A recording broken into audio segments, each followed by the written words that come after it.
Hello all, welcome back after short commercial break. இப்போ நம்ம internal control அப்படிங்கிற ஏரியாவை ஸ்டார்ட் பண்ண போகிறோம். ஓகேவா? Meaning of internal control. SA 315 படி identifying and assessing the risk of material misstatement through understanding the entity and its environment அப்படிங்கிற SA படி இன்டர்னல் கண்ட்ரோலை அது டிஃபைன் பண்ணுதான். ஓகேவா? எப்படி டிஃபைன் பண்ணுது அப்படின்னா, the process designed, implemented and maintained by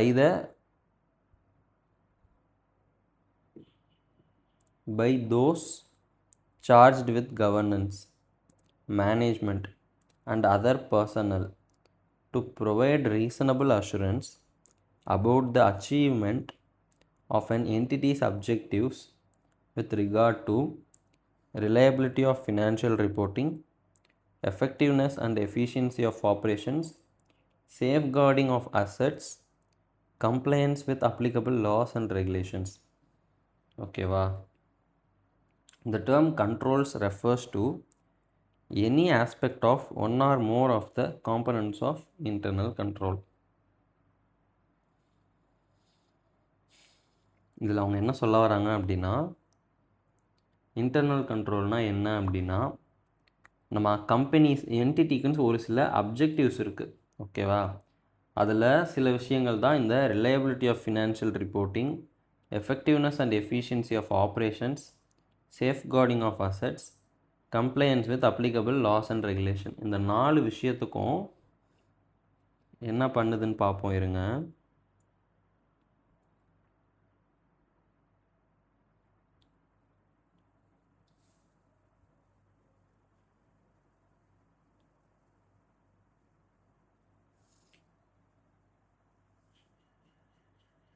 இந்த 4 விஷயமும் சரியாக தான் நடக்குது, இந்த 4 விஷயத்தையும் நம்ம அச்சீவ் பண்ணிட்டோம் ஆஸ் எ என்டிட்டியாக அப்படின்ட்டு நமக்கு ரீசனபிள் அஷூரன்ஸ் கொடுக்கறதுக்காக மேனேஜ்மெண்ட்டோ, தோஸ் சார்ஜ்டு வித் கவர்னன்ஸோ, அதர் பர்சனலோ டிசைன் பண்ணி இம்ப்ளிமெண்ட் பண்ணி மெயின்டைன் பண்ண ப்ராசஸ் தான் இன்டர்னல் கண்ட்ரோல். ஓகேவா? இதை வந்துட்டு கண்ட்ரோல்ஸ் அப்படின்னு சொல்கிறோம் அப்படின்னா, இது இன்டர்னல் கண்ட்ரோலை ஒன் ஆர் மோர் காம்பனன்ட்ஸை குறிக்கும் அப்படின்னு சொல்கிறாங்க. ஓகேவா? ஸோ கண்ட்ரோல்ஸ்னாலும் இன்டர்னல் கண்ட்ரோல்ஸ்னாலும் கிட்டத்தட்ட ஒன்று தான். கண்ட்ரோல்னு சொன்னோம்னா one or more components of the internal கண்ட்ரோலை மீன் பண்ணும் அப்படின்ற மாதிரி சொல்கிறாங்க.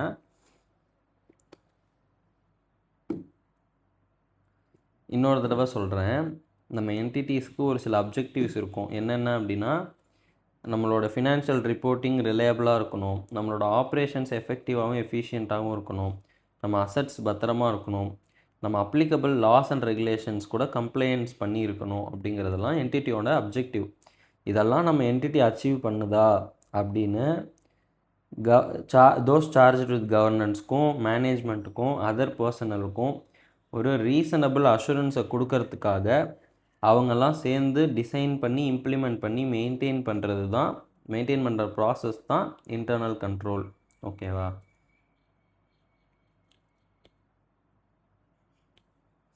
இந்த மேலே இருக்க டெஃபினிஷன்லேருந்து அவங்க டிரைவ் பண்ணியிருக்காங்களாம்.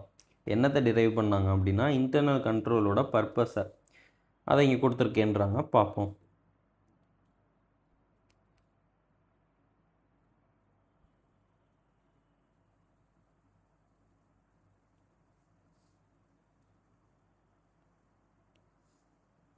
ஓகே, என்ன சொல்கிறாங்க அப்படின்னா, internal control designed, implemented and maintained எதுக்கு அப்படின்னா, to address identified business risk that threaten the achievement of any entity's objectives that concern these 4 things. இது நம்ம ஆல்ரெடி பார்த்துட்டோம் இல்லையா? ஸோ ஏதாவது ஒரு பிஸ்னஸ் ரிஸ்க்கு இந்த நம்ம என்டிட்டியோட அப்ஜெக்டிவ்ஸ், இது சம்மந்தமான என்டிட்டியோட அப்ஜெக்டிவ்ஸ் இருக்கும் இல்லையா, அதை அச்சீவ் பண்ண விடாமல் தடுக்கிற மாதிரி ஏதாவது பிஸ்னஸ் ரிஸ்க் இருக்குது அப்படின்னா அதை பற்றி பார்த்து சரி பண்ணுறதுக்கு தான் இந்த என்னது இன்டர்னல் கண்ட்ரோல் அப்படின்ற மாதிரி சொல்கிறாங்க. ஓகேவா?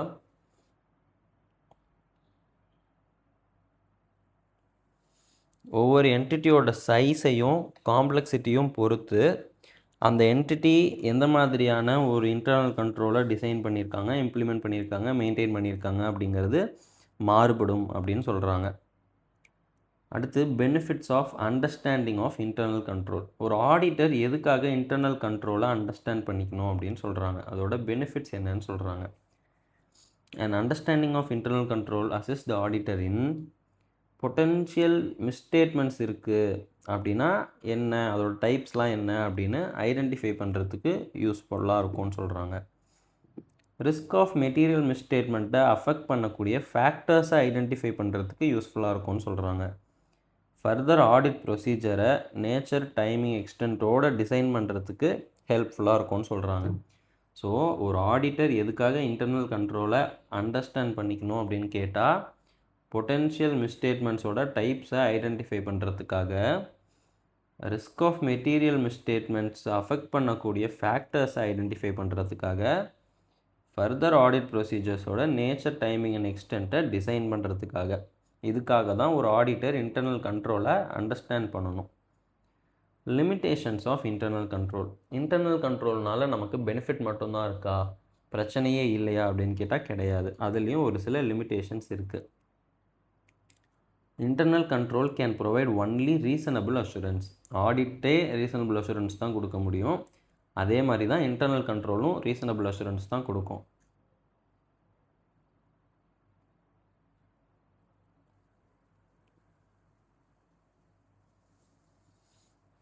ஆமாம், நம்ம எவ்வளோ எஃபெக்டிவாக ஒரு இன்டர்னல் கண்ட்ரோலை வச்சுருந்தாலும் அது என்டிட்டியோட ஃபினான்ஷியல் ரிப்போர்ட்டிங் அப்ஜெக்டிவ்ஸ் அச்சீவ் பண்ணுதா இல்லையாங்கிறதுக்கு ரீசனபிள் அஷூரன்ஸ் தான் கொடுக்க முடியும் அப்படின்னு சொல்கிறாங்க. இன்டர்னல் கண்ட்ரோலுக்கும் இன்ஹெரண்ட் லிமிட்டேஷன்ஸ் இருக்குது அப்படின்னு சொல்கிறாங்க. ஓகேவா?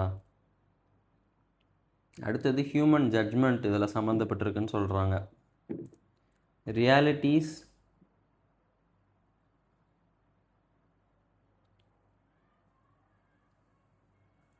ஒரு சில நேரம் ஹியூமன் ஜட்ஜ்மெண்ட் வந்து ஃபால்ட்டாக இருக்கிறதுக்கு வாய்ப்பு இருக்குதுன்னு சொல்கிறாங்க. அது வந்துட்டு இன்டர்னல் கண்ட்ரோலை பிரேக் பண்ணிடும் அப்படின்ற மாதிரி சொல்கிறாங்க. ஹியூமன் எரர்னால ஒரு இன்டர்னல் கண்ட்ரோல் மிஸ் ஆகலாம் அப்படின்னு சொல்கிறாங்க. நம்ம ஒரு இன்டர்னல் கண்ட்ரோலை வந்துட்டு டிசைன் பண்ணுறதுலையோ சேஞ்ச் பண்ணுறதுலையோ ஒரு தப்பு இருக்கலாம் அப்படின்றத சொல்கிறாங்க. ஓகேவா? அதோட பர்பஸை அண்டர்ஸ்டாண்ட் பண்ணிக்காமல் இருக்கிறதுக்கு வாய்ப்பு இருக்குதுன்னு சொல்கிறாங்க.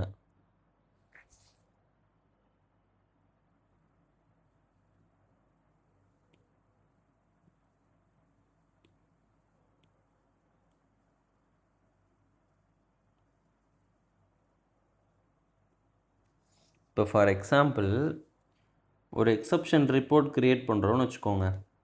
இப்போ வந்து குவாலிட்டி கண்ட்ரோல் டீம் இருக்குது.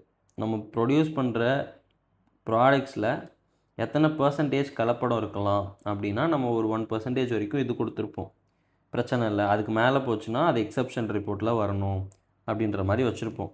அந்த எக்ஸப்ஷன் ரிப்போர்ட்டை செக் பண்ணுறவர் இந்த ரிப்போர்ட் எதுக்காக கொடுக்குறோன்னே தெரியாமல் ஜஸ்ட் ரேண்டமாக யாரோ ஒருத்தவங்க சொல்லி கொடுத்த ஐடியாவை வச்சு இதை செக் பண்ணணும், இது 3 கரெக்டாக இருந்தால் கொடுத்துடலாம் அப்படின்னு அந்த பர்பஸ் அண்டர்ஸ்டாண்ட் பண்ணாமல் பண்ணார் அப்படின்னா காலப்போக்கில் அவருக்கு அது அப்ராப்ரியேட் ஆக்ஷன் எடுக்க முடியாமல் போயிடும் அப்படின்ற மாதிரி சொல்கிறாங்க. ஓகேவா? ஸோ அந்த இன்டர்னல் கண்ட்ரோலோட பர்பஸ் தெரிஞ்சால் தான் நம்ம அது சரியில்லைன்னா எப்படி மாற்றலாங்கிறது புரியும்ன்றாங்க.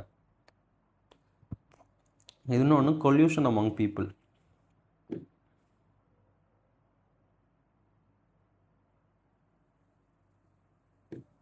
இப்போது 2-3 பேர் சேர்ந்து தப்பு பண்ணணுன்னு நினச்சிட்டாங்க அப்படின்னா கண்ட்ரோல்ஸை ஓவர் ஷேடோ பண்ணிடலாம் அப்படின்றது ஒரு விஷயம் இருக்குது. ஓகேவா? இன்னொன்று இன்டர்னல் கண்ட்ரோலை மேனேஜ்மெண்ட்டை இன்அப்ராப்ரியேட்டாக ஓவர் ரைட் பண்ண விட்டாலும் இந்த பிரச்சனை வரும். இப்போ ஃபார் எக்ஸாம்பிள் யார் உள்ளே வரணுன்னாலும் ஃபிங்கர் பிரிண்ட் வச்சுட்டு தான் வரணும் அப்படின்னு சொல்லிட்டு ஒரு சிஸ்டம் இருக்குதுன்னு வச்சுக்கோங்க.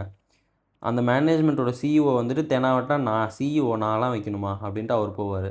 அப்போ என்ன ஆகும், நாளை பின்ன இதனால் ஏதாவது ஒரு ரிஸ்க் வந்துச்சு அப்படின்னா அதுவும் தப்பாகும். ஸோ மேனேஜ்மெண்ட் வந்து இன்டர்னல் கண்ட்ரோல் ஓவர் ரைட் பண்ணக்கூடாது, அவங்களும் அதை ஃபாலோ பண்ணணும் அப்படின்ற மாதிரி சொல்கிறாங்க. முக்கியமாக இன்அப்ராப்ரியேட்டான முறையில் ஓவர் ரைட் பண்ணக்கூடாது.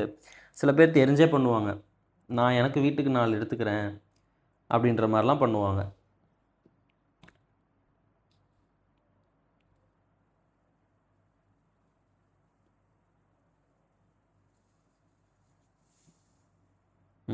இப்போது மேனேஜ்மெண்ட்டு என்ன பண்ணுவாங்களாம், சைடு அக்ரிமெண்ட்ஸ் போட்டுக்குவாங்களாம் கஸ்டமர்ஸ் கூட. அவங்க வந்துட்டு கம்பெனியிலேருந்து விற்றா ஒரு டேர்ம்ஸ் அண்ட் கண்டிஷன்ஸ் இருக்கும்.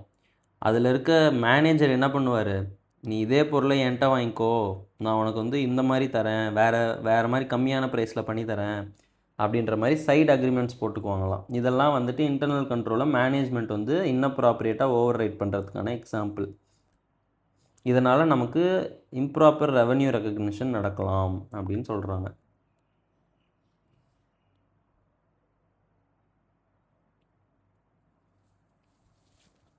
இப்போது எடிட் செக் இருக்குதுன்னு வச்சுக்கோங்களேன் ஒரு சாஃப்ட்வேரில். அது வந்துட்டு டிரான்சாக்ஷன் ஏதாவது ஒரு ஸ்பெசிஃபைடு கிரெடிட் லிமிட்ஸ்க்கு மேலே போகுது அப்படின்னா அதை ஐடென்டிஃபை பண்ணி ரிப்போர்ட் பண்ணுறது தான் அதோட வேலை. அதை என்ன பண்ணுவாங்க, திடீர்னு ஓவர் ரைட் பண்ணிடுவாங்க, இல்லைனா டிசேபிள் பண்ணி விட்ருவாங்க. அந்த எடிட் செக்கையே வந்துட்டு மேனேஜ்மெண்ட் வந்துட்டு எடுத்து விட்ருவாங்க, இந்த டிரான்சாக்ஷன்ஸ்க்கு இது பார்க்காத, அந்த எடிட் லாகை வந்துட்டு எடுத்து விடு அப்படின்ற மாதிரி. ஸோ மேனேஜ்மெண்ட் வேணும்னே பண்ணாலோ இல்லை 2-3 பேர் சேர்ந்து இதை ஏமாற்றணும்னு நினச்சாலோ இன்டர்னல் கண்ட்ரோலால் அதை தடுக்க முடியாது அப்படின்னு சொல்கிறாங்க.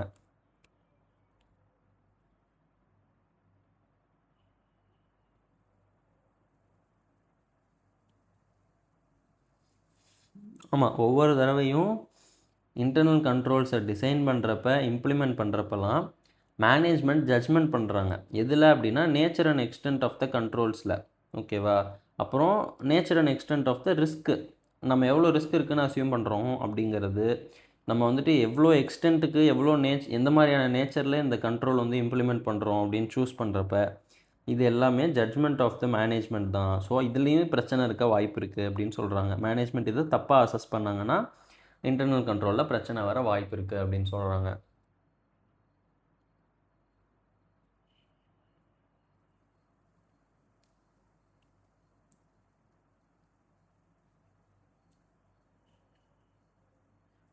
சின்ன எம்ப்ளாயீஸ், அதாவது சின்ன கம்பெனிஸில் கம்மியான எம்ப்ளாயீஸ் தான் இருப்பாங்க. ஸோ தட் நமக்கு செக்ரிகேஷன் ஆஃப் டியூட்டிஸ் வந்துட்டு ப்ராக்டிக்கலாக பாசிபிள் இல்லை அப்படின்னு சொல்கிறாங்க.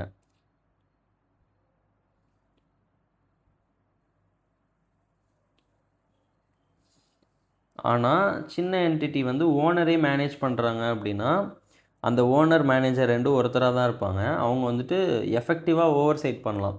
அவர் வந்துட்டு நல்லா எப்படி சொல்கிறது, கண்ட்ரோல் பண்ணலாம் அப்படின்ற மாதிரி சொல்கிறாங்க. லார்ஜர் என்டிட்டியை விட சின்ன என்டிட்டியாக இருந்து ஓனர் தான் மேனேஜராக இருக்கார் அப்படின்னா அவர் ஈஸியாக கண்டுபிடிச்சிடலாம் அப்படின்ற மாதிரி சொல்கிறாங்க.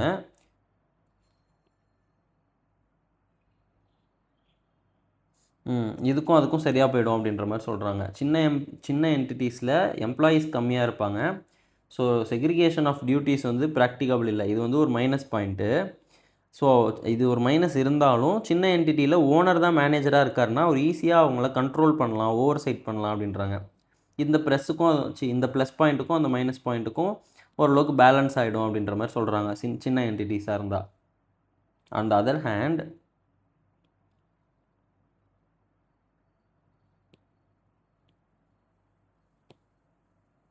ஓகே, சின்ன என்டிட்டியாக இருந்தால் இது ரெண்டும் பார்த்தோமா, ஒரு மைனஸ் இருக்குது ஒரு ப்ளஸ் இருக்குது, அது பேலன்ஸ் ஆகிடுதுன்னு.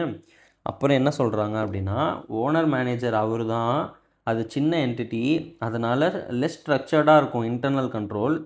மேனேஜர் நினச்சா அதை ஈஸியாக ஓவர் ரைட் பண்ணலாம் அப்படின்ற மாதிரி சொல்கிறாங்க. நம்ம ஆடிட் பண்ணுறப்ப ரிஸ்க் ஆஃப் மெட்டீரியல் மிஸ்டேட்மெண்ட் ஃப்ராட்னால் நடக்கிறதுக்கு வாய்ப்பு இருக்குது அப்படின்னு நம்ம ஆடிட்டர் வந்து இது மனசில் வச்சுக்கணும். இது ஒரு சின்ன என்டிட்டி, ஓனர் மேனேஜர் இருக்கார், ஸோ இன்டர்னல் கண்ட்ரோல் லெஸ் ஸ்ட்ரக்சர்டாக இருக்கும், அவர் வந்துட்டு இதை ஓவர் ரைட் பண்ணுறதுக்கான வாய்ப்பு இருக்குது அப்படிங்கிறத ஆடிட்டர் மைண்டில் வச்சுக்கணுங்கிறாங்க. இதெல்லாம் தான் லிமிட்டேஷன்ஸ் ஆஃப் இன்டர்னல் கண்ட்ரோல். என்னென்ன?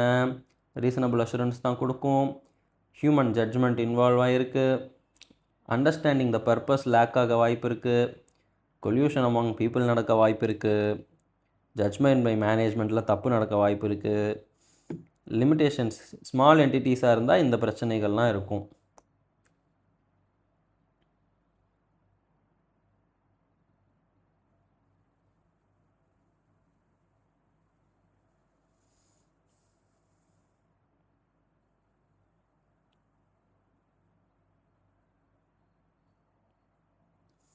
சரி, ஒரு ஆடிட்டர் வந்து இன்டர்னல் கண்ட்ரோலை பற்றி அண்டர்ஸ்டாண்ட் பண்ணுறதெல்லாம் தேவையில்லைன்னு நினைக்கிறாராம். அவருக்கு நம்ம அட்வைஸ் பண்ணணும். என்ன அட்வைஸ் பண்ண சொல்லுவாங்க? இன்டர்னல் கண்ட்ரோலை பாருங்கள், அது ரொம்ப முக்கியம். அதை பார்த்தீங்கன்னா தான் உங்களுக்கு ரிஸ்க் ஆஃப் மெட்டீரியல் மிஸ்டேட்மெண்ட் எங்கெங்கெல்லாம் வரும்னு தெரியும் அப்படின்ற மாதிரி ஏதாவது சொல்லியிருப்பாங்க பாருங்களேன்.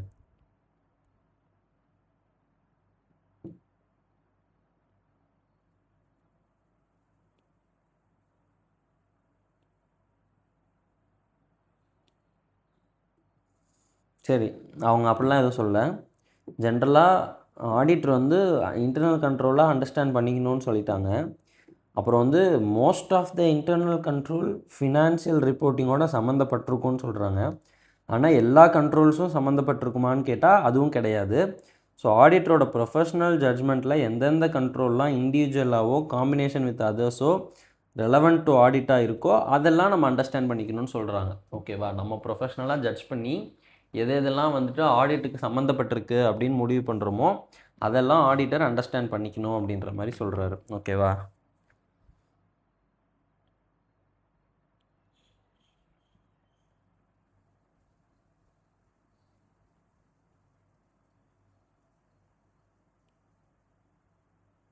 இதுவும் அதே கேள்வி தான். இன்டர்னல் கண்ட்ரோலை அண்டர்ஸ்டாண்ட் பண்ணுறது எந்த விதத்துலையும் எனக்கு ஹெல்ப் பண்ண போகிறதில்ல, வேஸ்ட் ஆஃப் டைம் அப்படின்னு நினைக்கிறாரு. சிம்பிள் அண்ட் ஈஸி லிமிட்டடாக. ஓகேவா? அவருக்கு நம்ம என்ன சொல்லணும்? தம்பி அப்படிலாம் நினைக்காதப்பா, உன்னோட வியூ இன்கரெக்டு. அது வந்து நமக்கு ஆடிட்டருக்கு ஹெல்ப் தான் பண்ணும். எதுக்கு ஹெல்ப் பண்ணும் அப்படின்னா ஆடிட் ப்ரொசீஜரை டிட்டர்மைன் பண்ணுறதுக்கு, நேச்சர் டைமிங் எக்ஸ்டென்ட்லாம் போட்டு டிட்டர்மைன் பண்ணுறதுக்கு இது ஹெல்ப் பண்ணும் அப்படின்னு சொல்லணும். அடுத்தது காம்பனன்ட்ஸ் ஆஃப் இன்டர்னல் கண்ட்ரோல். ஓகேவா?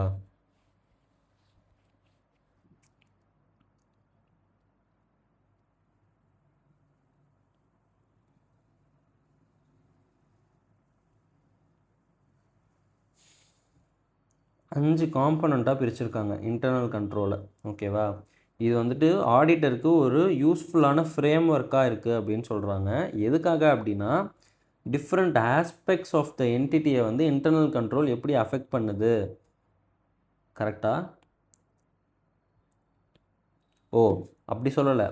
ஒரு இன்டர்னல் கண்ட்ரோலோட டிஃப்ரெண்ட் ஆஸ்பெக்ட்ஸ் வந்து எப்படி ஆடிட்டை அஃபெக்ட் பண்ணுதுன்னு சொல்கிறாங்க. ஓகேவா? அதை தெரிஞ்சுக்கிறதுக்கு இந்த 5 ஆஸ்பெக்டையும் நம்ம புரிஞ்சுக்கணும், 5 காம்பனண்ட்டையும் புரிஞ்சுக்கணுங்கிறாங்க. இந்த 5 காம்பனண்ட்டும் என்னன்னு கீழே இது டீட்டெயில்டாக கொடுத்துருப்பாங்க, பார்ப்போமா?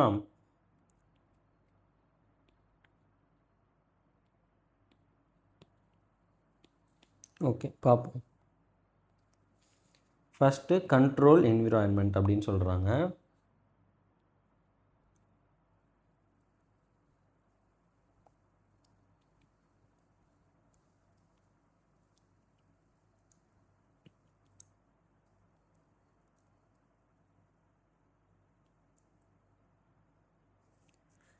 ஃபஸ்ட் திங் என்ன சொல்கிறாங்கன்னா, ஒரு கண்ட்ரோல் என்விரான்மெண்ட்னால் எப்படி இருக்கணும் அப்படின்னா, ஃபஸ்ட்டு ஆடிட்டர் வந்து கண்ட்ரோல் என்விரான்மெண்ட்டை அண்டர்ஸ்டாண்ட் பண்ணிக்கணும்னு சொல்கிறாங்க.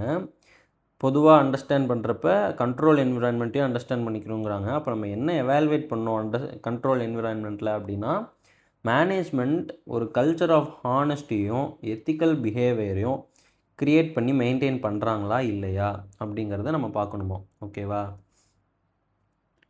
அப்புறம் இந்த கண்ட்ரோல் என்விரான்மெண்ட்டில் இருக்கக்கூடிய எலமெண்ட்ஸ்லாம் வந்து மற்ற காம்பனண்ட்ஸ் ஆஃப் இன்டர்னல் கண்ட்ரோலுக்கு ஒரு அப்ராப்ரியேட் ஃபவுண்டேஷனாக இருக்கும் அப்படின்னு சொல்கிறாங்க. ஸோ பேசிக்காக எல்லோரும் நேர்மையாக இருக்காங்க, எத்திக்கல் பிஹேவியரோடு இருக்காங்க அப்படிங்கிறது ஆப்வியஸாக ஓவராலாக மற்ற இதையும் இம்பேக்ட் பண்ணும் இல்லையா? அதை தான் சொல்கிறாங்க. கண்ட்ரோல் என்விரான்மெண்ட்டில் என்னென்னலாம் இருக்குது அப்படின்னா, கவர்னன்ஸ் அண்ட் மேனேஜ்மெண்ட் ஃபங்க்ஷன்ஸ் இருக்குதுன்னு சொல்கிறாங்க. தோஸ் சார்ஜ்டு வித் கவர்னன்ஸ் அப்படின்னு ஒரு சில பீப்புள் இருக்காங்க. அப்படின்னா என்னன்றதை நம்ம அப்புறமா பார்ப்போம். அண்ட் மேனேஜ்மெண்ட் அப்படின்னு ஒரு சில மக்கள் இருப்பாங்க. இவங்களோட ஆட்டிடியூட் எப்படி இருக்குது, அவேர்னஸ் எப்படி இருக்குது, ஆக்ஷன்ஸ் எப்படி இருக்குது, இதெல்லாம் பார்க்கணும். ஓகேவா?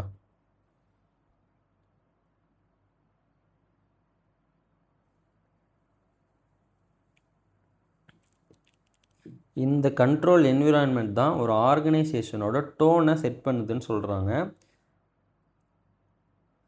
இது கண்ட்ரோல் கான்சியஸ்னஸ் ஆஃப் த பீப்புளை இன்ஃப்ளூயன்ஸ் பண்ணுதுன்னு சொல்கிறாங்க. ஓகேவா? கண்ட்ரோல் கான்ஷியஸ்னஸ்னால் என்னென்னு எனக்கும் தெரில. கான்ஷியஸ்னஸ்னால் அறிவு, தெரிஞ்சுக்கிறது, அது அவேராக இருக்கிறது அந்த மாதிரி. ஸோ கண்ட்ரோல் கான்ஷியஸ்னஸ் அப்படின்னு சொல்கிறாங்க. ஓகேவா?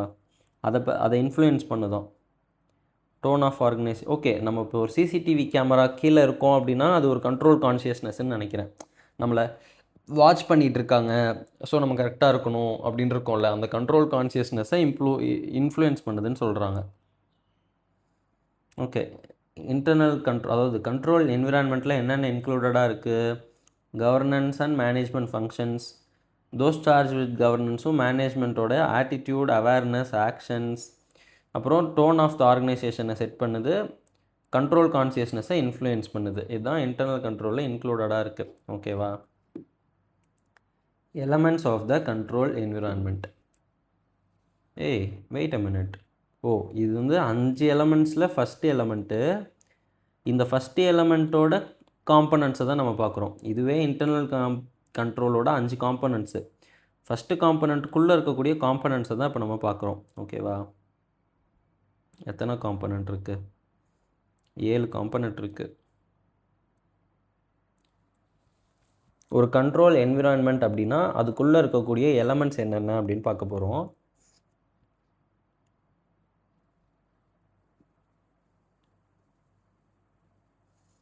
ஓகே, ஒரு கண்ட்ரோல் என்விரான்மெண்ட்டை அண்டர்ஸ்டாண்ட் பண்ணுறோம் அப்படின்னா அதில் இருக்கக்கூடிய எலமெண்ட்ஸ் என்னென்ன ரெலவெண்ட்டாக இருக்குது அப்படிங்கிறத பார்க்க போகிறோம்.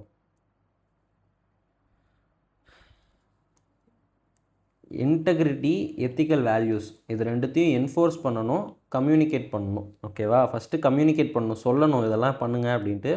அப்புறம் அதை இம்ப்ளிமெண்ட் பண்ணணும். ஓகேவா? எதை இன்டெகிரிட்டியும் எத்திக்கல் வேல்யூஸையும். ஓகேவா?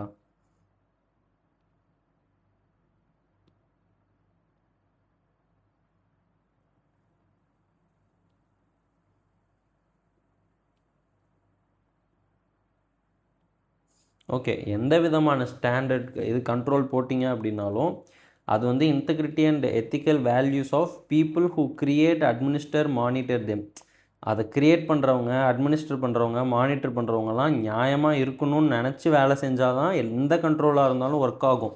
நாங்கள் கண்ட்ரோல்லாம் போடுவோம், ஆனால் அதை க்ரியேட் பண்ணுறவனும் சரியாக இருக்க மாட்டான், அதை அட்மினிஸ்டர் பண்ணுறவனும் சரியாக இருக்க மாட்டான், மானிட்டர் பண்ணுறவனும் சரியாக இருக்க மாட்டான், எல்லோரும் நாங்கள் ஏமாற்றிக்குவோம் அப்படின்னா கண்ட்ரோலால் ஒன்றுமே பண்ண முடியாது அப்படின்னு சொல்கிறாங்க. ஸோ எந்த கண்ட்ரோலாக இருந்தாலும் இந்த இன்டெகிரிட்டிக்கு மேலே அதோட எஃபெக்டிவ்னஸை கொண்டு போக முடியாது. ஸோ இந்த இன்டெகிரிட்டி ரொம்ப முக்கியம் அப்படின்ற மாதிரி சொல்கிறாங்க.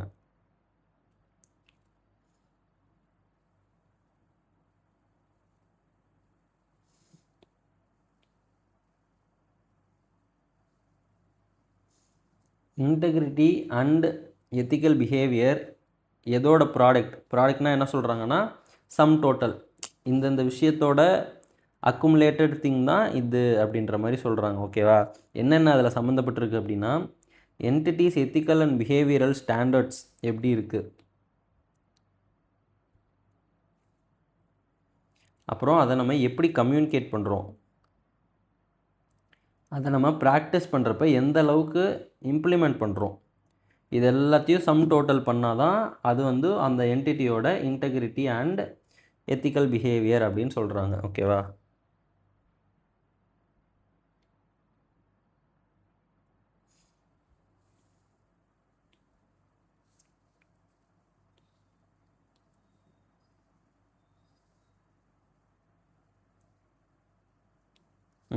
என்ன எக்ஸாம்பிள் கொடுக்குறாங்க அப்படின்னா மேனேஜ்மெண்ட் வந்துட்டு ஒரு சில ஆக்ஷன்ஸ் எடுப்பாங்க.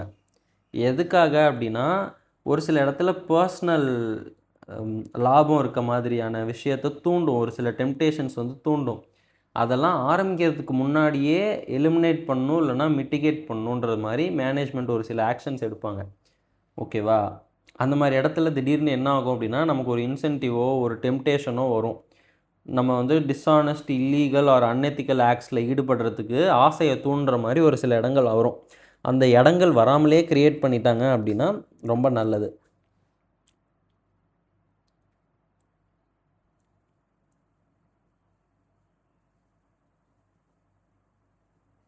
ஓகே, இந்த மாதிரி என்டிட்டியோட இன்டெகிரிட்டி அண்ட் எத்திக்கல் வேல்யூஸை கம்யூனிகேட் பண்ணுறதுல என்ன வரும் அப்படின்னா பிஹேவியரல் ஸ்டாண்டர்ட்ஸ் இருக்கணும்.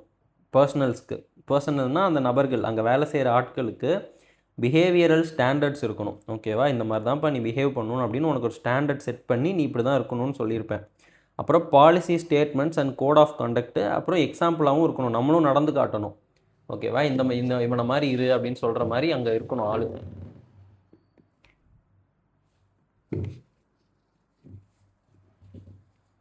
அடுத்தது commitment to competence.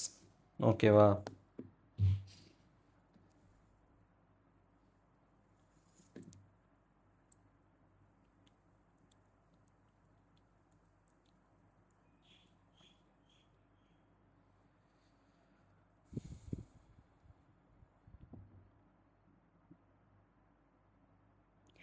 Managements consideration of competence levels for particular jobs.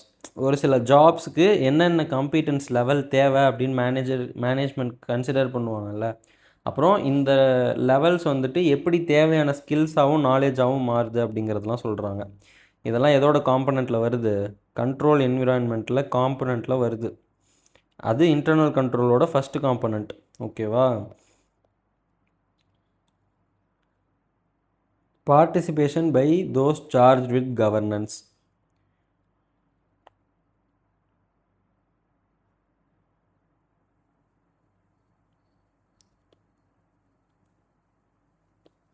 ஓகேவா, தோஸ் சார்ஜ் வித் கவர்னன்ஸ் வந்து மேனேஜ்மெண்ட்டை விட தனியாக இண்டிபெண்ட்டாக இருக்காங்களா அப்படின்னு பார்க்குறது, அவங்களோட எக்ஸ்பீரியன்ஸ் எப்படி இருக்குது. அப்புறம் ஸ்டாட்யூர்னா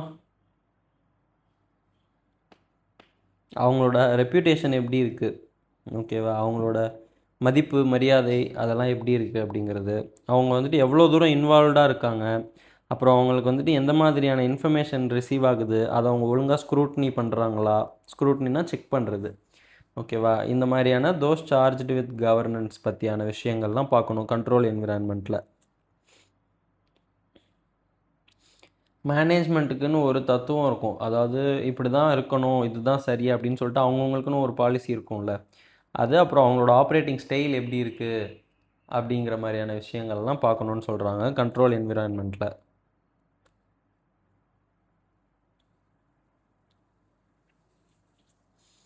மேனேஜ்மெண்ட்டோட ஃபிலாசபியும் அவங்களோட ஆப்ரேட்டிங் ஸ்டைலும் ப்ராட் ரேஞ்ச் ஆஃப் கேரக்டரிஸ்டிக்ஸோடு இருக்குமா. உதாரணத்துக்கு ஃபினான்ஷியல் ரிப்போர்ட்டிங் சம்மந்தமாக அவங்களோட ஆட்டிடியூட்ஸும் ஆக்ஷன்ஸும் எப்படி இருக்கும் அப்படின்னா, அக்கௌண்டிங் பாலிசிஸை செலக்ட் பண்ணுறதுல அவங்களுக்கு எந்த மாதிரியான அப்ரோச் செலக்ட் பண்ணியிருக்காங்க, அக்கௌண்டிங் எஸ்டிமேட்ஸை அவங்க எந்த மாதிரி டெவலப் பண்ணுறாங்க, எப்படி அப்ரோச் பண்ணுறாங்க, இந்த மாதிரியான விஷயங்கள்லாம் அவங்கவுங்களோட ஆப்ரேட்டிங் ஸ்டைல் வேறு வேறையாக இருக்கும் அப்படின்னு சொல்கிறாங்க.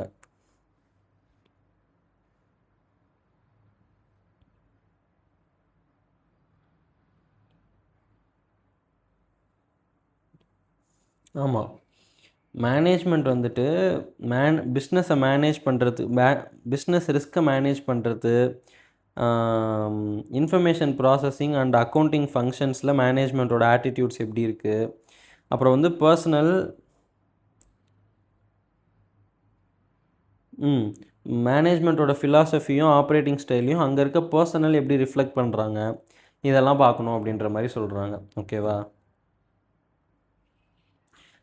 சாரி கைஸ், அதாவது அந்த மேனேஜ்மெண்ட், அதாவது பிஸ்னஸ் ரிஸ்க்கை மேனேஜ் பண்ணுறாங்க இல்லையா, அது அப்புறமா வந்துட்டு information processing and accounting functions towards அது சம்மந்தமாக மேனேஜ்மெண்ட்டோட ஆட்டிடியூட் எப்படி இருக்குது அப்படிங்கிறதெல்லாம் அங்கே இருக்க வேலை பார்க்குற எம்ப்ளாயீஸோட மேனேஜ்மெண்ட் ஃபிலாசபி அண்ட் ஆப்ரேட்டிங் ஸ்டைலை வந்துட்டு ரிஃப்ளெக்ட் பண்ணும் அப்படின்ற மாதிரி சொல்கிறாங்க. ஸோ தலைவன் எவ்வளியோ தொண்டனும் அவ்வளி அப்படின்ற மாதிரியான ஒரு கான்செப்டை சொல்கிறாங்கன்னு நினைக்கிறேன். ஓகேவா, ஸோ உங்கள் மேனேஜ்மெண்ட் எப்படி பண்ணுறாங்க அப்படிங்கிறத பொறுத்து தான் அது கீழே இருக்க எம்ப்ளாயீஸ் மற்ற பர்சனல்ஸும் அதை அப்படியே ரிஃப்ளெக்ட் பண்ணுவாங்கன்னு சொல்கிறாங்க.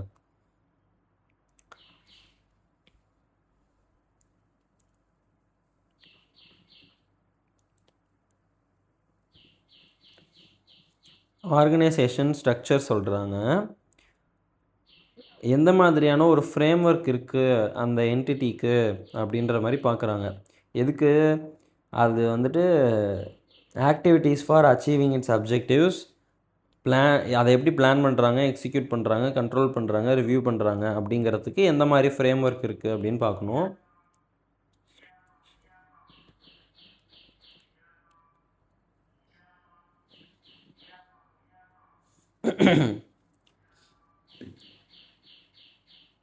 Establishing a relevant organizational structure includes considering key areas of authority and responsibility and appropriate lines of reporting. ஒரு நல்ல ஆர்கனைசேஷன் ஸ்ட்ரக்சரை நம்ம வந்துட்டு எஸ்டாப்ளிஷ் பண்ணோம் அப்படின்னா அதில் கீ ஏரியாஸ் ஆஃப் அத்தாரிட்டியை வந்து நம்ம கன்சிடர் பண்ணணும், responsibility and appropriate lines of ரிப்போர்ட்டிங்கை கன்சிடர் பண்ணணும்னு சொல்கிறாங்க. அதாவது ஒரு ஆர்கனைசேஷனோட ஸ்ட்ரக்சர் எதை டிபெண்ட் பண்ணியிருக்கு அப்படின்னா, ஒரு பகுதி எவ்வளோ டிபெண்ட் பண்ணியிருக்கு அப்படின்னா அதோட size and nature of it ஆக்டிவிட்டீஸை டிபெண்ட் பண்ணியிருக்குன்னு சொல்கிறாங்க.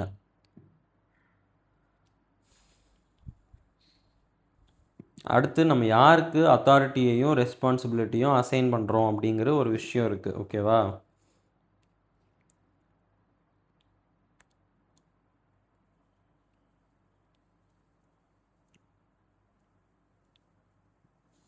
ஓகேவா? எப்படி வந்துட்டு அத்தாரிட்டி அண்ட் ரெஸ்பான்சிபிலிட்டி ஆப்ரேட்டிங் ஆக்டிவிட்டீஸ்க்கு அசைன் பண்ணியிருக்காங்க, அப்புறம் ரிப்போர்ட்டிங் ரிலேஷன்ஷிப் எப்படி இருக்குது, ஆத்தரைசேஷன் ஹைரார்கி எப்படி இருக்குது, இதெல்லாம் வந்துட்டு அசைன்மெண்ட் ஆஃப் அத்தாரிட்டி அண்ட் ரெஸ்பான்சிபிலிட்டியில் வருது. நம்ம என்ன படிச்சுக்கிட்டு இருக்கோம்? Elements of control environment. அது வந்து இன்டர்னல் கண்ட்ரோலோட ஃபஸ்ட்டு காம்போனண்ட். ஓகேவா? Human resource policies and practices.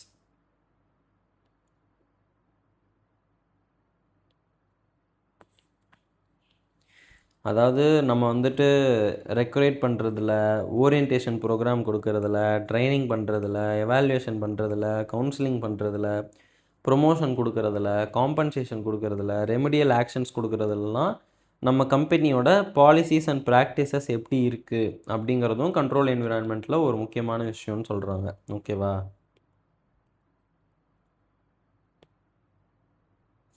Control consciousness of the entity எப்படி இருக்குது அப்படின்னு பார்க்குறதுல ஹச்ஆர் பாலிசிஸ் அண்ட் ப்ராக்டிசஸ் ரொம்ப முக்கியம் அப்படின்ற மாதிரி சொல்கிறாங்க. ஓகேவா? உதாரணத்துக்கு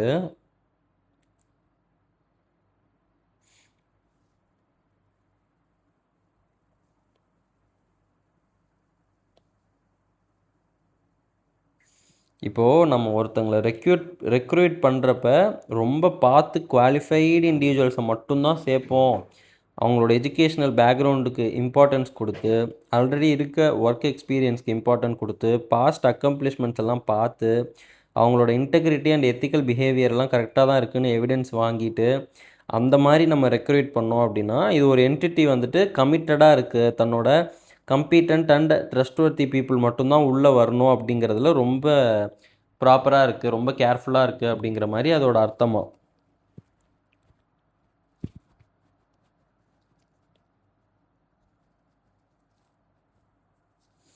நம்ம அடிக்கடி ட்ரைனிங் கொடுக்குறோம் அப்படிங்கிற மாதிரி இருக்க பர்சனல்ஸை ட்ரெயின் பண்ணுறது வந்துட்டு நம்மளோட லெவல்ஸ் ஆஃப் பர்ஃபார்மன்ஸ் அண்ட் பிஹேவியரை வந்துட்டு இல்லுஸ்ட்ரேட் பண்ணும் அப்படின்ற மாதிரி சொல்கிறாங்க.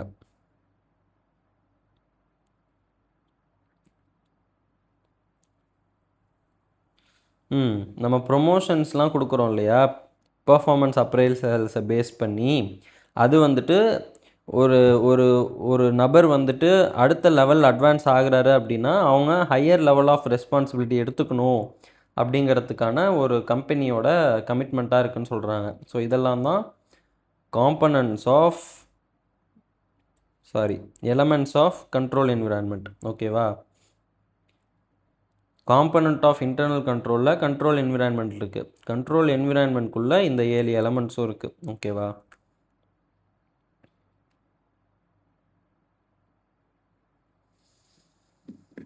அடுத்தது என்னதான் நம்ம ஒரு கண்ட்ரோல் என்விரான்மெண்ட்டை கரெக்டாக வச்சுருந்தாலும் அது ஃப்ராடே நடக்காது அப்படின்னு சொல்ல முடியாது அப்படின்ற மாதிரி சொல்கிறாங்க. ஓகேவா? கரெக்டான கண்ட்ரோல் என்விரான்மெண்ட் சாட்டிஸ்ஃபேக்டரியாக இருந்தாலுமே ஃப்ராடு நடக்க வாய்ப்பு இருக்குது, ஃப்ராடு நடக்கிறதுலேருந்து நாங்கள் தடுத்துட்டோன்னு சொல்லிட முடியாது அப்படின்றாங்க. ஓகேவா?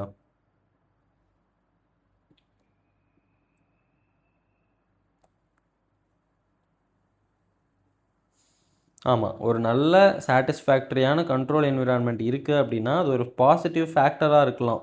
ஆடிட்டர் வந்து ரிஸ்க் ஆஃப் மெட்டீரியல் மிஸ்டேட்மெண்ட்டை அசஸ் பண்ணுறப்ப. ஆனால் அது ரிஸ்க் ஆஃப் ஹவவர் ஆல்தோ அது ரிஸ்க் ஆஃப் ஃப்ராடை குறைச்சாலும் அது வந்துட்டு ஒரு அப்சல்யூட் டெட்டரண்ட் டு ஃப்ராடாக இருக்க முடியாது அப்படின்னு சொல்கிறாங்க. டெட்டரண்ட் அப்படின்னா அது நடக்காது அப்படிங்கிற மாதிரியான ஒரு இது இருக்கும்னு சொல்கிறாங்க.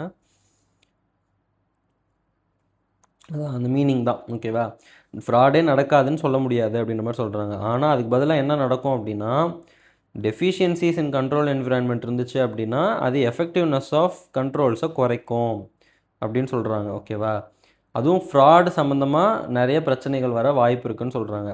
கண்ட்ரோல் என்விரான்மெண்ட் சாட்டிஸ்ஃபேக்டரியாக இருந்துச்சு அப்படின்னா ஃப்ராடே நடக்காதுன்னு சொல்ல முடியாது. On the other hand control environment சரியில்லை அப்படின்னா ஃப்ராடு நடக்கிறதுக்கான வாய்ப்பு அதிகமாக இருக்கும் அப்படின்ற மாதிரி சொல்கிறாங்க.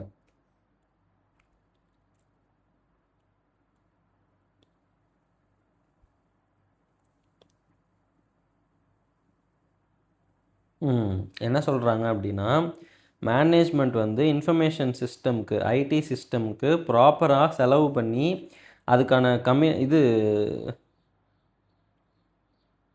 அது சம்மந்தமான ரிஸ்க்கெல்லாம் ப்ராப்பராக அட்ரஸ் பண்ணல அப்படின்னா அவங்க வந்து யார் வேணால் போய் கம்ப்யூட்டர் ப்ரோக்ராமையோ டேட்டாவையோ அன்ஆத்தரைஸ்டு டிரான்சாக்ஷன்ஸை வந்துட்டு ப்ராசஸ் பண்ணலாம் அப்படின்ற மாதிரி சொல்கிறாங்க. ஸோ இன்ஃபர்மேஷன் சிஸ்டமை நம்ம வந்துட்டு பார்த்து கரெக்டாக வச்சுக்கணும் அப்படின்ற மாதிரி சொல்கிறாங்க.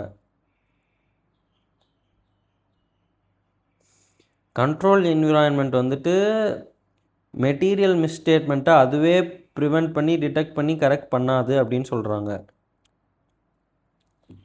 அது வந்து இன்டர்னல் கண்ட்ரோல் தானே பண்ணும், prevent detect or correct. Control environment தன்னால் பண்ணிக்காது அப்படின்னு சொல்கிறாங்க. ஆனால் ஹவவர் அது இன்ஃப்ளூயன்ஸ் பண்ணுமோ எதை அப்படின்னா ஆடிட்டரோட எவாலுவேஷனை, effectiveness of other controls. Okay, other controls எவ்வளோ எஃபெக்டிவாக இருக்குது அப்படிங்கிறத ஆடிட்டர் எவாலுவேட் பண்ணுறதை இது இன்ஃப்ளூயன்ஸ் பண்ணணும்னு சொல்கிறாங்க. ஸோ கண்ட்ரோல் என்விரான்மெண்ட் கரெக்டாக இருந்தால் தான் மற்ற எல்லாமே ஒர்க் ஆகும். இப்போ நமக்கு ஸ்கூல்லலாம் இதை தான் சொல்லிக் கொடுப்பாங்க, உனக்கு டிசிப்ளின் இருந்தால் தான் மற்ற எதுவாக இருந்தாலும், நீ எவ்வளோ தான் படித்தாலும் டிசிப்ளின் இருந்தால் தான் அப்படின்ற மாதிரி சொல்லுவாங்கல்ல. ஸோ அதே தான் இங்கேயும், நம்ம எவ்வளோ தான் இன்டர்னல் கண்ட்ரோல் போட்டாலும் அதுக்கு ஒரு கண்ட்ரோல் என்விரான்மெண்ட்டுன்னு ஒரு டிசிப்ளின் இருந்தால் தான் அது எல்லாமே ஒழுங்காக வேலை செய்யும். இல்லைனா எல்லோரும் அதை ஓவர் ரைட் பண்ணி ஏமாற்றி வேலை பார்ப்பாங்க. ஓகேவா, ஸோ அதனால் மற்ற கண்ட்ரோல்ஸோட எஃபெக்டிவ்னஸை செக் பண்ணுறப்ப ஆடிட்டருக்கு இது இன்ஃப்ளூயன்ஸ் பண்ணும். இப்போ ஃபார் எக்ஸாம்பிள் கண்ட்ரோல் என்விரான்மெண்ட் சுத்தமாக சரியில்லைன்னு வச்சுக்கோங்க, எவனை பார்த்தாலும் ஃப்ராடாகவே இருக்கான், எவன்கிட்ட கேட்டாலும் வாயை திறந்தாலே பொய் அப்படிங்கிற மாதிரி ஒரு கம்பெனி இருந்துச்சு அப்படின்னா, நீங்கள் என்ன தான் வேர்ல்டு கிளாஸில் பக்காவான இன்டர்னல் கண்ட்ரோல்ஸ்லாம் நாங்கள் வச்சுருக்கோம் சார்ன்னு சொன்னாலும், அடப்போங்கடா அவங்கள பற்றி எனக்கு தெரியாதா, நீங்கள் எல்லாத்தையும் ஏமாற்றி எதையாவது ஒன்று பண்ணி வச்சுருப்பீங்கன்ற மாதிரி தான் தோணும்.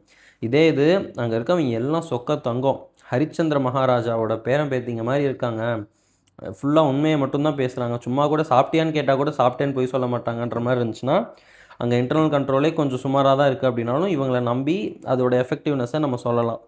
ஸோ அவங்களோட கண்ட்ரோல் என்விரான்மெண்ட் அவங்கள வந்துட்டு அவங்களோட அதர் இன்டர்னல் கண்ட்ரோல்ஸை வந்துட்டு எஃபெக்டிவ்னஸை எவால்வேட் பண்ணுறப்ப இன்ஃப்ளூயன்ஸ் பண்ணுதுன்னு சொல்கிறாங்க.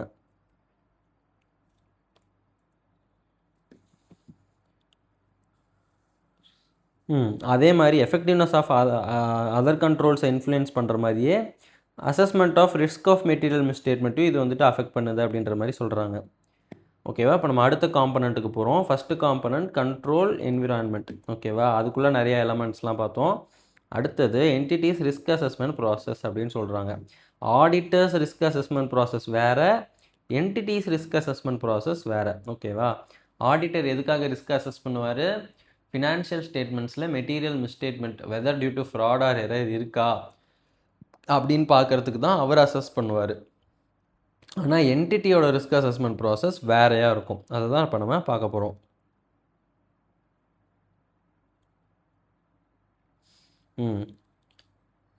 என்டிட்டி வந்துட்டு இந்த விஷயத்தெல்லாம் செக் பண்ணுறதுக்கு ஏதாவது ப்ராசஸ் வச்சுருக்கா அப்படின்னு நம்ம பார்க்கணுன்றாங்க. எந்த விஷயத்தெல்லாம் செக் பண்ணுறதுக்கு அப்படின்னா, பிஸ்னஸ் ரிஸ்க் ஏதாவது இருக்கா அப்படின்னு ஐடென்டிஃபை பண்ணணுமா. எந்த மாதிரியான பிஸ்னஸ் ரிஸ்க் அப்படின்னா, ஃபினான்ஷியல் ரிப்போர்ட்டிங் அப்ஜெக்டிவ்ஸை பாதிக்கிற மாதிரி ஏதாவது பிஸ்னஸ் ரிஸ்க் இருக்கா அப்படின்னு ஐடென்டிஃபை பண்ணுறதுக்கு மேனேஜ்மெண்ட் கிட்ட ப்ராசஸ் இருக்கா அப்படின்னு ஆடிட்டர் வந்து அண்டர்ஸ்டாண்ட் பண்ணணுமா. ஒரு ரிஸ்க் இருக்குது அப்படின்னா அதோட சிக்னிஃபிகன்ஸ் எவ்வளோ அப்படின்னு நம்ம எஸ்டிமேட் பண்ணணும்ல, அதுக்கு மேனேஜ்மெண்ட் கிட்டே ஏதாவது ப்ராசஸ் இருக்கான்னு ஆடிட்டர் அண்டர்ஸ்டாண்ட் பண்ணணுமா. அப்புறம் அந்த ரிஸ்க்கு எவ்வளோ தூரம் நடக்கிறதுக்கான வாய்ப்பு இருக்குதுன்னு அசஸ் பண்ணணும்ல. அந்த ப்ராபபிலிட்டி ஆஃப் தேர் அக்வரன்ஸ் அதை வந்து அசஸ் பண்ணுறதுக்கு என்டிட்டி கிட்ட ப்ராசஸ் இருக்கான்னு ஆடிட்டர் அண்டர்ஸ்டாண்ட் பண்ணுமா. இதை சரி பண்ணுறதுக்கு என்ன மாதிரியான ஒரு இது பண்ணலாம் அப்படின்றத டிசைட் பண்ணுறதுக்கு என்டிட்டி கிட்ட ப்ராசஸ் இருக்கா அப்படின்னு ஆடிட்டர் அண்டர்ஸ்டாண்ட் பண்ணுமா. ஓகேவா. இதுதான் என்டிட்டியோட ரிஸ்க் அசஸ்மெண்ட் ப்ராசஸ். இதெல்லாம் வந்துட்டு ரிஸ்க் அசஸ்மெண்ட் ப்ராசஸ். அந்த ப்ராசஸ் என்டிட்டி கிட்டே எப்படி இருக்குது, ப்ராப்பராக இருக்கா அப்படின்னு ஆடிட்டர் அண்டர்ஸ்டாண்ட் பண்ணும். ஓகேவா. என்டிட்டியோட ரிஸ்க் அசஸ்மெண்ட் ப்ராசஸ் தான் வந்துட்டு ரிஸ்க் டு பி மேனேஜுக்கு ஒரு பேசிஸாக ஃபார்ம் ஆகுதுன்னு சொல்கிறாங்க. அந்த ப்ராசஸ் அப்ராப்ரியேட்டாக இருந்தாலே அது வந்து ஆடிட்டருக்கு ஹெல்ப்ஃபுல்லாக இருக்கும்னு சொல்கிறாங்க. மிஸ்டேட்மெண்ட்டை, ரிஸ்க் ஆஃப் மெட்டீரியல் மிஸ்டேட்மெண்ட்டை ஐடென்டிஃபை பண்ணுறதுக்கு.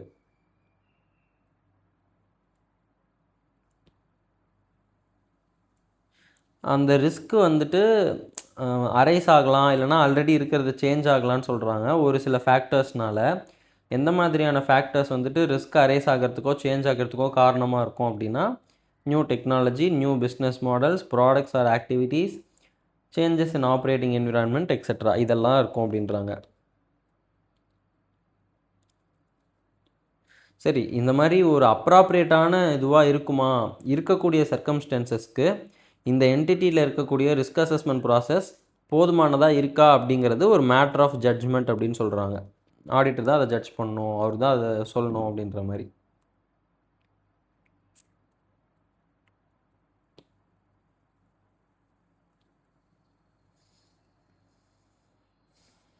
ஃபினான்ஷியல் ரிப்போர்ட்டிங்க்கும் கம்யூனிகேஷனுக்கும் தொடர்பாக information system and including related business ப்ராசஸஸ்லாம் எப்படி இருக்குது அப்படிங்கிறது ஒரு காம்பனண்ட் ஆஃப் இன்டர்னல் கண்ட்ரோல் அப்படின்றாங்க. ஓகேவா.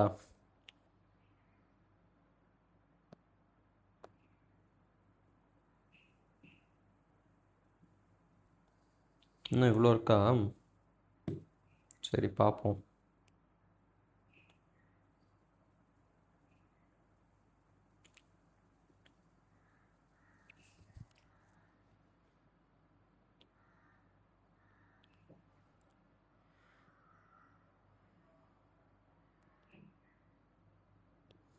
இந்த விஷயங்கள்லாம் எந்த ஏரியாஸ்லலாம் இருக்குது அப்படின்றத சொல்கிறாங்க. ஓகேவா.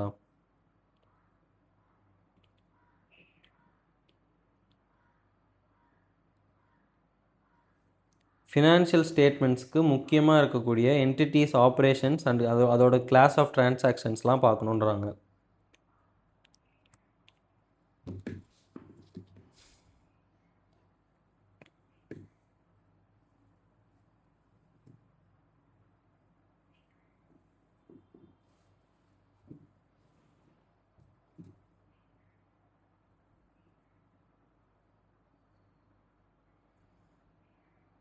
சரி, இந்த ஜென்ரல் லெஜருக்கு ட்ரான்ஸ்ஃபர் பண்ணுறது, அதாவது அப்படி ஆரம்பிக்க வேணாம். The procedure by which those transactions are initiated, recorded, processed, corrected as necessary, transferred to general ledger and reported in financial statements.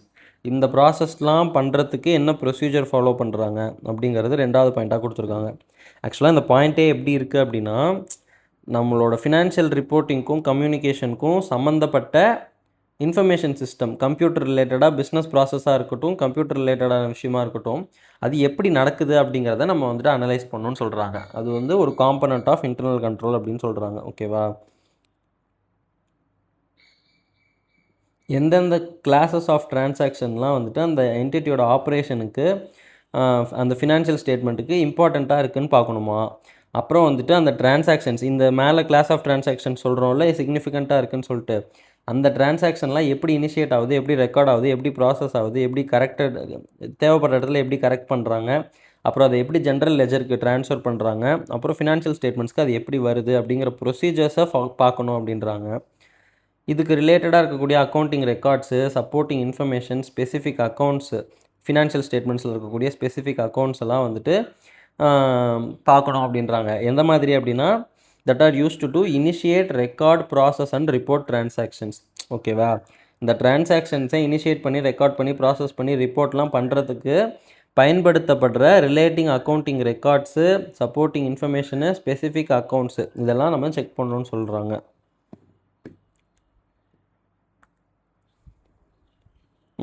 Events and conditions that are significant to the financial statements. ஓகேவா, financial ஸ்டேட்மெண்ட்ஸ்க்கு சம்மந்தமான events and கண்டிஷன்ஸை information system எப்படி capture பண்ணுது அப்படின்றத பார்க்கணும். ஓகேவா,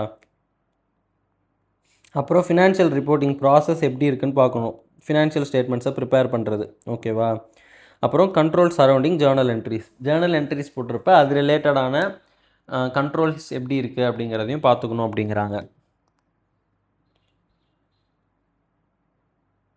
ஒரு இன்ஃபர்மேஷன் சிஸ்டம் அப்படின்னு எடுத்துக்கிட்டோன்னா அதில் இன்ஃப்ராஸ்ட்ரக்சர் இருக்கும், both physical and hardware components. அப்புறம் software, people, procedure and data. ஓகேவா, இது எல்லாமே சம்மந்தப்பட்டது தான் இன்ஃபர்மேஷன் சிஸ்டம் அப்படின்றாங்க.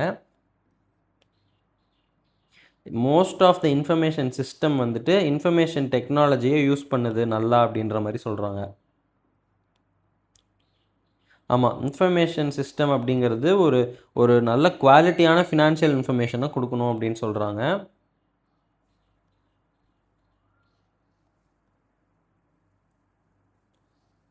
ஆமாம், அந்த குவாலிட்டியாக சிஸ்டம் ஜென்ரேட்டட் இன்ஃபர்மேஷன் இருக்குது இல்லையா, அது வந்து மேனேஜ்மெண்ட்டோட அபிலிட்டியை அஃபெக்ட் பண்ணும் அப்படின்ற மாதிரி சொல்கிறாங்க. எந்த மாதிரியான விஷயத்துக்கு அப்படின்னா, அப்ராப்ரியேட் டெசிஷன் எடுக்கிறதுக்கு. ஓகேவா, எதுக்கு அப்ராப்ரியேட் டெசிஷன் எடுக்கிறாங்க அப்படின்னா, மேனேஜ்மெண்ட்டோட அதாவது அந்த என்டிட்டியோட ஆக்டிவிட்டீஸை மேனேஜ் பண்ணுறதுக்கும் கண்ட்ரோல் பண்ணுறதுக்கும் அவங்க அப்ராப்ரியேட் டெசிஷன்ஸ் எடுக்கிறதுக்கு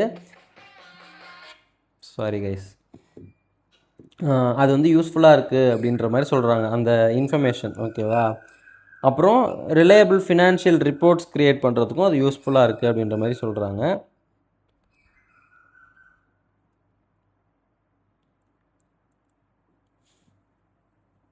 அந்த என்டிட்டி வந்துட்டு ஃபினான்ஷியல் ரிப்போர்ட்டிங் ரோல்ஸையும் ரெஸ்பான்சிபிலிட்டிஸையும் எப்படி கம்யூனிகேட் பண்ணுது அப்படிங்கிறத ஆடிட்டர் அண்டர்ஸ்டாண்ட் பண்ணுன்றாங்க. ஓகேவா, பாலிசி மேனுவல்ஸில் இருக்கலாம், அக்கௌண்டிங் அண்ட் ஃபினான்ஷியல் ரிப்போர்ட்டிங் மேனுவல்ஸாக இருக்கலாம், மெமராண்டாவாக இருக்கலாம்.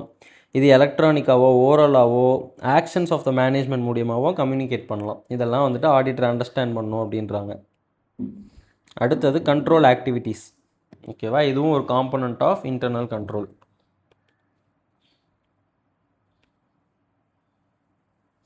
எந்தெந்த கண்ட்ரோல் ஆக்டிவிட்டீஸ்லாம் ஆடிட்டுக்கு ரெலவெண்ட்டாக இருக்கோ அது வந்துட்டு எப்போ வந்து ரெலவெண்ட் அப்படின்னா, ரிஸ்க் ஆஃப் மெட்டீரியல் மிஸ்டேட்மெண்ட்டை அசஸ் பண்ணுறதுக்கு தேவையாக இருந்துச்சு அப்படின்னா அதை நம்ம ரெலவெண்ட்டுன்னு சொல்கிறோம். அதெல்லாம் நம்ம செக் பண்ணணும், அதெல்லாம் அண்டர்ஸ்டாண்ட் பண்ணிக்கணும். ஓகேவா,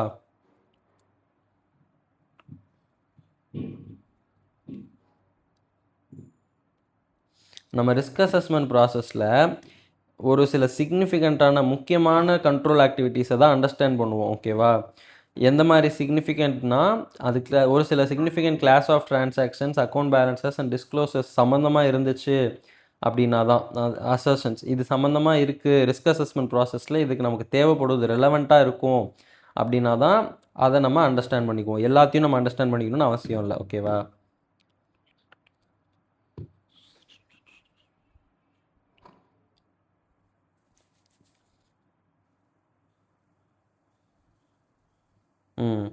மேனேஜ்மெண்ட் சொல்லக்கூடிய இன்ஸ்ட்ரக்ஷன்ஸை கரெக்டாக ஃபாலோ பண்ணுறாங்களா, கேரி அவுட் ஆகுதா அப்படிங்கிறத கண்டுபிடிக்கிறதுக்கு என்ஷூர் பண்ணுறதுக்கு தான் கண்ட்ரோல் ஆக்டிவிட்டீஸ் அப்படின்னு சொல்கிறாங்க. இப்போ நான் ஒன்று சொன்னேன், அதை அவன் கேட்டானா இல்லையா அப்படிங்கிறது கண்ட்ரோல் ஆக்டிவிட்டீஸ் தான் கண்டுபிடிக்கும்.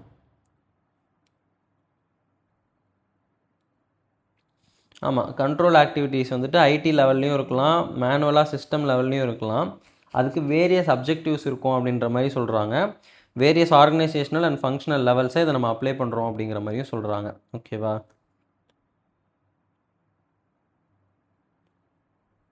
பொதுவாக ஆடிட்டுக்கு எது ரெலவெண்ட்டாக இருக்கும் அப்படின்னா, policies and procedures relating to performance reviews சம்மந்தமானது இருக்கிறது ரிலவெண்ட்டாக இருக்கும்.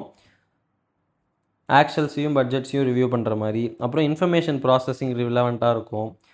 Example, controls over checking arithmetical accuracy of records, program change controls etcetera. இதெல்லாம் வந்துட்டு இன்ஃபர்மேஷன் ப்ராசஸ் பண்ணுறப்ப அதோட அக்யூரேசி எப்படி இருக்குது, ப்ரோக்ராமை மாற்றுறதுக்கு ஏதாவது வழி இருக்கா, அதுக்கான கண்ட்ரோல்ஸ் என்ன, இதெல்லாம் ரெலவெண்ட்டாக இருக்கும். ஃபிசிக்கல் கண்ட்ரோல்ஸ்லாம் இருக்கும், physical security of assets, lock பண்ணி ஒழுங்காக இது பண்ணிட்டு போகிறாங்களா அப்படிங்கிறது.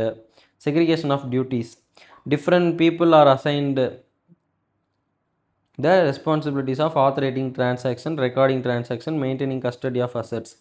ஆமாம், அந்த ஒரு டிரான்சாக்ஷன்ஸை ஆத்தரைஸ் பண்ணுறது வேறு ஆளாக இருக்கணும், ரெக்கார்ட் பண்ணுறது வேறு ஆளாக இருக்கணும், அது ரிலேட்டட் அசட்ஸை வந்துட்டு வேறு ஆள் தான் யூஸ் பண்ணணும். இது வந்து நம்ம ஆல்ரெடி ஒரு எக்ஸாம்பிளில் பார்த்துருப்போம். ஒரு கஸ்டமர், அதாவது ஒரு ஸ்டோர் இன்சார்ஜ் இருப்பார், அப்புறம் ரெக்கார்ட் பண்ணுறவர் இருப்பார், அப்புறம் கேஷ் பே பண்ணுறவங்க இருப்பாங்க. இன்டர்னல் கண்ட்ரோல் கரெக்டாக இருந்தால் தான் இவங்களும் சேர்ந்து இங்கே போய் நமக்கு எந்த கூட்ஸுக்கு வந்து நிஜமாகவே ரிசீவ் ஆகிருக்கோ அதுக்கு மட்டும்தான் பேமெண்ட் பண்ணணும் அப்படிங்கிற மாதிரி இன்டர்னல் கண்ட்ரோலில் ஒரு எக்ஸாம்பிள் சொல்லியிருப்பேன். அதை தான் இங்கேயும் சொல்கிறாங்க. இதெல்லாம் தான் கண்ட்ரோல் ஆக்டிவிட்டீஸ் அப்படின்னு சொல்கிறாங்க. ஓகேவா? கண்ட்ரோல் ஆக்டிவிட்டீஸ் வந்துடுச்சு, அதுக்கப்புறம் இப்போ தான் மானிட்டர் பண்ணணும் அப்படின்ற மாதிரி சொல்கிறாங்க. ஓகே, ஆடிட்டர் என்ன அண்டர்ஸ்டாண்ட் பண்ணிக்கணும் அப்படின்னா, இந்த கண்ட்ரோல் ஓவர் ஃபினான்ஷியல் ரிப்போர்ட்டிங்கை எப்படி மானிட்டர் பண்ணுறாங்க, அதுக்கு மேஜர் ஆக்டிவிட்டீஸ் என்ன பண்ணுறாங்க அப்படிங்கிறத ஆடிட்டர் அண்டர்ஸ்டாண்ட் பண்ணணும்னு சொல்கிறாங்க. ஓகேவா?